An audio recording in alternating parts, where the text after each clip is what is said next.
Si tu as prévu d'acheter un X5 E53, laisse-moi t'expliquer pourquoi les Russes en raffolent.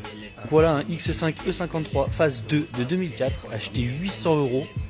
Il y a eu pas mal de taf qui a été fait dessus pour le fiabiliser. C'est un véhicule qui est hyper fiable, hyper confortable. Par contre, comme toutes les voitures du monde, elle a ses petits problèmes. Parlons-en. Les bras arrière supérieurs qui finissent par s'affaisser, on a la roue qui se couche en mode Gorny. Bon, ça arrive. Deuxième point, tous les X5 ne sont pas forcément concernés, c'est les amortisseurs pneumatiques. Bon, moi j'ai un boudin qui est percé, donc du coup il a tendance à redescendre du cul. Bon, c'est pas bien grave, mais bon, c'est à corriger. Problème que j'ai constaté sur le mien, les feux qui éclairaient par terre, ça venait du correcteur d'assiette. Alors ça, c'est exceptionnel. Les rétros rabattables électriques, s'ils arrivent encore à fonctionner sans faire ta ta ta ta ta ta quand ils se referment, t'as de la chance. Bon, il y a des kits pour les réparer, mais bon, enfin, voilà. Mais des rétros fixes, et t'emmerdes pas. Un problème commun au X5, la poignée de porte qui ouvre plus. Ça, c'est le mécanisme dedans qui pète. C'est comme ça.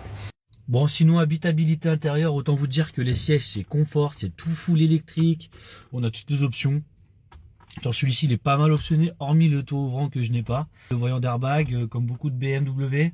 Il y a une maladie aussi qui est très chiante sur le X5, je t'en parle. Je l'ai et ça me fait chier. Une des maladies qui est assez chiante et courante, d'après ce que j'ai compris sur le X5, c'est le pulseur d'air.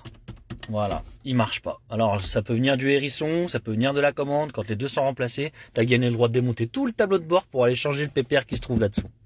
Comme je dis toujours, c'est les problèmes que moi j'ai relevés sur mon véhicule. Après, si vous avez d'autres soucis sur les vôtres qui sont importants, n'hésitez pas à les signaler en commentaire. N'hésite pas à t'abonner et on se retrouve pour plus de détails sur le X5.